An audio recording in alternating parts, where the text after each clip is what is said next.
இந்த கதையில் அம்மா அப்பா இவங்களுக்கு ஒரு பையன் ஒரு பொண்ணு. பரம்பரை சொத்துன்னு வந்து பார்த்தீங்கன்னா 5 ஏக்கர் வந்து தோப்பு. அதுக்கப்புறம் இவங்களா சம்பாதிச்சது ஒரு 15 ஏக்கர் காடு. அது இல்லாமல் நிறைய சொத்துக்களை சேர்த்து வச்சுருக்காங்க. இவங்களுக்கு ஃபஸ்ட்டு ஒரு பையன், அடுத்து ஒரு பொண்ணு. பையனுக்கும் பொண்ணுக்கு வந்து பார்த்திங்கன்னா ஒரு 3 வருஷம் டிஃப்ரெண்ட்டில் தான் இருக்கும். இந்த பையனுக்கு வயசு 50க்கு மேலே தாண்டிடுச்சு. அந்த பொண்ணுக்கு திருமணம் நடந்திருக்குமா நடந்திருக்காதா? இந்த பையனுக்கு ஏன் திருமணம் நடக்கலை? 50 வயசு ஆகியும். இந்த பெண்ணினுடைய வாழ்க்கையிலும் இவங்களோட குடும்பத்தில் என்னென்ன நடந்ததுங்கிறது தான் இந்த வீடியோவில் ஃபுல்லாக பார்க்க போகிறோம். வாங்க. உறவினர்கள் கொடுக்குற ஒவ்வொரு ஜாதகத்தையுமே இவங்க அப்பா வந்து பார்க்குறாரு. பார்த்துட்டு ஏதாவது ஒரு காரணம் ஒன்று வந்து பார்த்தீங்கன்னா ஃபஸ்ட்டு இப்போ ஜாதகம் வந்து வரும்போதே என்னன்றாங்க, இப்போ வந்து பொண்ணு படித்து முடிக்கட்டும், இப்போ தான் காலேஜ் போயிட்டுருக்குறா, அவனை அடுத்து படிக்கணுங்கிறா, படித்து முடிச்சதுக்கப்புறம் தான் பண்ணலான்ட்டு இருக்கிறா அப்படின்னு சொல்லிகிட்டே இருக்காங்க. அப்படியே பண்ணிகிட்டு இருக்கும்போது பெண்ணுக்கு வந்து பார்த்திங்கன்னா வயசு 23க்கு மேலே வந்துடுது. டபுள் டிகிரி முடிச்சிடுறாங்க. முடிச்சதுக்கப்புறமா மறுபடியும் உறவினர்கள் மூலமாக நிறைய ஜாதகங்கள் வருது. இவங்க அப்பா அந்த ஜாதகங்கள்லாம் ஒவ்வொன்றா வாங்கி பார்க்குறாரு. வாங்கி பார்க்கும்போது இப்போ பொண்ணுடைய ஜாதகத்தில் சில குறைகள், அந்த தோஷம் இதெல்லாம் சொல்லுவாங்க இல்லையா, அந்த மாதிரி ஒரு தோஷம் இருந்திருக்கு. அந்த தோஷம் நிவர்த்தி ஆகிற மாதிரி அதுக்கு பொருத்தமான ஜாதகமாக பார்க்கணும்னு சொல்லி அவங்க அப்பா ரொம்ப விருப்பப்பட்டு பார்த்துட்ருக்காரு. ஆனால் அது அப்படியே பொருத்தம் வந்தாலும் இவங்க அப்பா வந்து அதை தடை பண்ணிடுறாரு. நீங்கள் ஒரு லோன் வாங்க போகிறதுக்கு பேங்க் மேனேஜரில் போய் கேட்டிங்கன்னா அந்த பேங்க் மேனேஜர் உங்கள்கிட்ட என்னென்ன குறை இருக்குது, நீங்கள் ஒரு டாக்குமெண்ட் கொடுத்தீங்கன்னா அதில் என்னென்ன குறை இருக்குது, அந்த குறை எல்லாமே எப்படி கண்டுபிடிச்சி சொல்லுவாரோ, அதே மாதிரி இந்த பெண்ணுடைய அப்பா நீங்கள் கொண்டு போய் கொடுக்குற ஜாதகத்தில் என்னென்ன குறை சொல்லுவார்னா, ஃபஸ்ட்டு ஜாதகத்தில் பொருத்தம் இருந்ததுன்னா அவரே நல்லா பொருத்தமே பார்க்க ஆரம்பிச்சிடறாரு. ஜாதகம் எல்லாமே அவர்கிட்டயே போய் கேட்டிங்கன்னா அவரே ஃபுல் டீட்டெயில் சொல்லுவார்.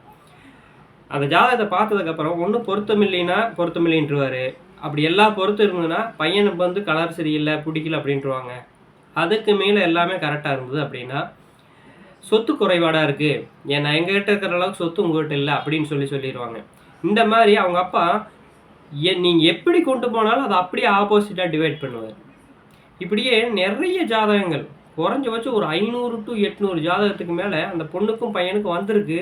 ஆனால் அவங்க அப்பா வந்து பண்ணி வைக்கவே இல்லை. இப்படி நிறைய நாட்கள் வர்ற ஜாதகத்தெல்லாம் உறவினர், மாமா, மச்சா, பங்காளி எல்லாரும் அவங்க தெரிஞ்சவங்க எல்லாம் ஒவ்வொரு இதுவுமே, அது இல்லாமல் மேட்ரிமோனியில் எதில் பார்த்து இப்போ இப்படி வந்து கேட்டாலும் இவர் சொல்கிற அதை வந்து ரிஜெக்ட் பண்ணுறது தான் முதல் குறியாக இருப்பார். நீங்கள் கொடுக்குற டாக்குமெண்ட் எப்படி தள்ளி விடலாமோ அந்த மாதிரி மேனேஜர் நினைப்பார் இல்லையா, அந்த மாதிரி இவங்க அப்பா அந்த ஜாதகத்தில் என்ன குறை இருக்குதுங்கிறத ஃபுல் டீட்டெயிலாக பார்த்து சொல்லுவார். நீங்களே அந்த குறை இருக்குதுன்னு உங்களுக்கு தெரியாமல் இருக்கும்.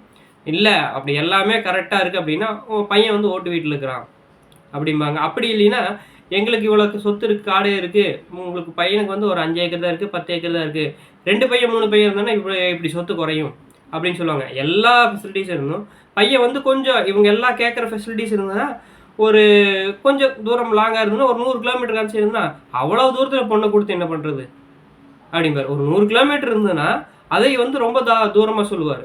100 கிலோமீட்டருக்கு அப்படின்னா வெளியே சென்னை, இந்த மாதிரி பெங்களூர், இந்த மாதிரி இடத்துல இருந்து நிறைய ஜாதகங்கள் வந்திருக்கு. அதையெல்லாம் பொறுத்து இருக்கும். இவர் கேட்குற எல்லா குவாலிஃபிகேஷனும் இருக்கும். அதை வந்து குத்தமே சொல்ல முடியாத அளவுக்கு இருக்கும். அதையுமே வந்து பார்த்தீங்கன்னா தூரம்ட்டுருவார். இப்படியே நிறைய குறைகளை சொல்லியே அந்த பெண்ணுடைய வாழ்க்கையில் அப்படியே ஏஜ் போயிட்டே இருக்கு.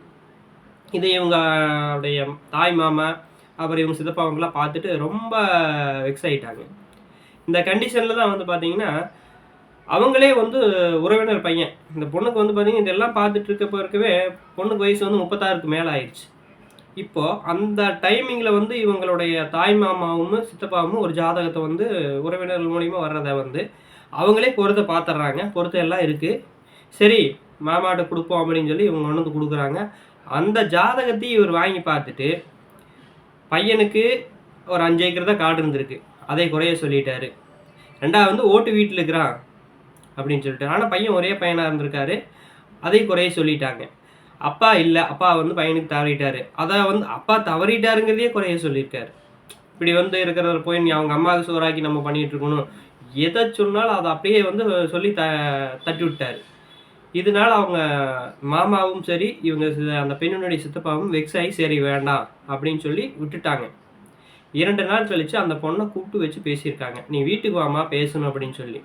இந்த பையனோட ஃபோட்டோ காமிச்சிருக்காங்க, இவங்க பொருத்தம் எல்லாம் இருக்குமா, இப்போ உனக்கு வயசு 36க்கு மேலே ஆகுது, உங்கள் அப்பா இத்தனை வருஷமாக பார்த்து பார்த்து உனக்கு எதுவும் பண்ணி வைக்கல, இந்த பையனுக்கு நாங்கள் வந்து உத்தரவாதமாக கேரண்டி சொல்கிறோம், பையன் ரொம்ப அருமையான பையன், நாங்கள் பண்ணி வைக்கணும்னு சொல்லி அந்த பொண்ணை வந்து பேசி இந்த மாமாவும் சித்தப்பாவும் அவங்க அத்தை எல்லாரும் சொல்லி வீட்டில் வச்சு பேசும்போதும், ஏன்னா இவங்கெல்லாம் சொல்லும்போது அந்த பெண்ணினுடைய சரி இவங்கெல்லாம் சொல்கிறாங்க, ஏன்னா நான் அப்பா அம்மா இத்தனை வருஷமாக 23லேருந்து 13 14 வருஷமாக வந்து ஜாதகம் பார்த்து எல்லாத்தையும் தட்டி விட்டது, அப்புறம் இதையும் விட்டால் இனிமேலும் வந்து பார்த்தீங்கன்னா உனக்கு உங்கள் அப்பா பண்ணி வைப்பாருங்கிற இது வந்து கான்ஃபிடெண்ட்டாக சொல்ல முடியாதுமா, அதனால் நீங்கள் இப்போ வந்து நாங்கள் உத்தரவாதம் கொடுக்குறதுனால பண்ணிக்கோ அப்படின்னு சொல்லும்போது அவங்க சரி அந்த பெண் வந்து சரின்னு சொல்லிடுறாங்க.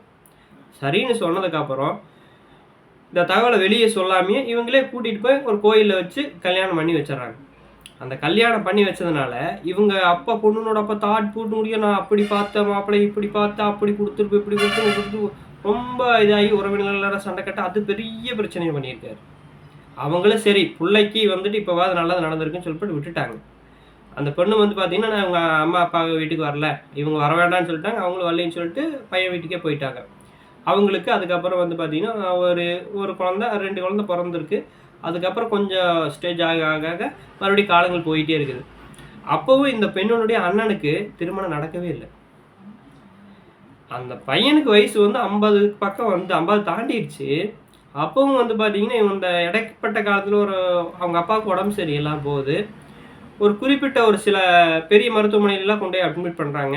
ஒரு குறிப்பிட்ட ஒரு சின்ன அமௌண்ட்டு வந்து செலவு பண்ணியிருந்தால் அவங்க அப்பாவை காப்பாற்றிருக்கலாம். இவங்க அப்பா எப்படி பணம் காசு வெளியே போகும்னு நினச்சாரோ, என்ன கான்செப்டில் இருந்தாரோ அதே மனநிலைக்கு இப்போ மகன் வந்துட்டு அது செலவெல்லாம் பண்ண வேண்டாம், எதுக்கு செலவு பண்ணணும் அப்படின்னு சொல்லிட்டு அந்த செலவு பண்ணுறதை தவிர்த்துட்டதுனால அவங்க அப்பா வந்து இறந்துடுறாரு. இவங்க அப்பா இறந்ததையுமே இவருக்கு வந்து பார்த்தீங்கன்னா ரொம்ப இந்த இதுலேயுமே பிடிப்பில்லாமல் போகுது. அப்போ தான் வந்து தங்கச்சி வந்து இங்கே வந்து பேசுகிறாங்க, சரி விடுங்க இனிமேல் வந்துட்டு, ஆனால் 50 வயசுக்கு மேலாகி திருமணம் ஆகுதுங்கிறது வந்து நடக்கிறது ரொம்ப ரொம்ப கம்மி தான். ரெண்டாவது இவருக்கு எல்லா விஷயத்துலையும் பிடிப்பே இல்லாமல் போயிடுது இல்லையா. இப்போ ஒரு பொண்ணு பார்க்குறாங்க அப்படின்னா அவங்க 50 வயசுக்கு இப்போ இவர் எதிர்பார்க்குற இதில் அவங்க பொண்ணு எதிர்பார்க்குற அளவுக்கு இவங்க இல்லைங்களா. அந்த மாதிரி குறிப்பிட்ட அந்த பருவத்தில் பயிர் செஞ்சுருக்கணும், அதெல்லாம் விட்டுட்டாங்க. இவருக்கும் குறிப்பில்லாமல் போச்சு. இவங்க அம்மாவும் மட்டும்தான் இருக்காங்க. இப்போ அம்மா பையன் 2 பேரும் இங்கே அவங்க அம்மா சாப்பாடு ஆக்கி கொடுக்குறாங்க, பையன் சாப்பிட்ருக்கா. அப்படி அக்கா அவங்க வந்து தாய் மாமன் இந்த முறையில் எல்லாம் வந்து போயிட்டுருக்கு. இப்போ எல்லாம் நார்மலாக கூல் ஆயிடுச்சு. இதையவே முதல்லையே அந்த பெண்ணுக்கோ பையனுக்கோ செஞ்சு வச்சுருந்தா இப்போ அவங்களோட நிலையை வேறு ஸ்டேஜில் மாறி இருக்கும். சொத்து ஒரு குறை இல்லை, இவங்ககிட்ட நிறைய சொத்து இருந்திருக்கு, அந்த சொத்து வச்சு ஒன்றும் பண்ண முடியல, நான் திருமணம் பண்ண முடியல, அவங்களோட வம்சமே ஸ்டாப் ஆயிடுச்சு. வெறும் சொத்து காடு பணம் தோட்டம் இதை மட்டும் வச்சு என்ன பண்ண முடியும், ஒன்றும் பண்ண முடியாது. சும்மா பேருக்கு வேணால் வச்சுக்கலாம், என்கிட்ட இவ்வளோ சொத்து இருக்குது, நான் இவ்வளோ சம்பாதிக்கிறியப்பா உனக்கு பின்னாடி வர்ற சந்ததிகள் யார், ஒன்றும் கிடையாது. இப்போ அந்த பொண்ணுக்காவது வந்து இவங்க சித்தப்பாவும் மாமாவும் செய்து உண்மையாலுமே 100% சரி. அவங்க அந்த முயற்சி எடுக்கலை அப்படின்னா இன்னைய வரைக்கும் அந்த பொண்ணும் அவங்க வீட்டில் அப்படியே தான் இருந்திருப்பாங்க. இந்த மாதிரி நிறைய பேரண்ட்ஸ் வந்து இந்த மாதிரி பொருத்தம் வந்து பார்த்து நிறைய குறைகளை சொல்லி தயவு செய்து இந்த மாதிரி உங்களுடைய குழந்தைகளுடைய வாழ்க்கையை இப்படி வந்து கேள்விக்குறியாக்காதீங்க. இந்த காலகட்டத்தில் தான் அந்த பையனுக்கே தோணுது, நம்ம எவ்வளோ காலம் எல்லாம் வேஸ்ட் பண்ணிட்டோம், இனிமேலாவது வந்துட்டு தங்கச்சியினுடைய பையனுக்கும் பொண்ணுக்கும் நம்ம வந்து ஆதரவாக இருந்துக்குவோம் அப்படின்னு சொல்லிட்டு இப்போ ஆதரவாக இருக்காங்க. கண்ணே போனதுக்கப்புறம் சூரியன் கும்பிடணும்னா என்ன பண்ண முடியும். வயது இருக்கும்போது திருமணம் எல்லா விஷயத்துலையும் கரெக்டாக இருந்திருந்தா அப்படின்னா இவருடைய வாழ்க்கையும் நல்லா சிறப்பாக இருந்திருக்கும். இந்த மாதிரி இது ஒருத்தருக்காக கதை சொல்ல, இந்த கதை மாதிரியே உங்கள் ஊரில் நிறைய பக்கத்தில் இந்த மாதிரி உண்மை சம்பவம் நடந்திருக்கு. அவர்களுக்கு இந்த வீடியோ சென்ட் பண்ணுங்க. இனிமேலாவது வந்து ஒரு குறிப்பிட்ட வயதை தாண்டிட்டாங்கன்னா கட்டாயம் திருமணம் செய்து வரணும். நன்றி.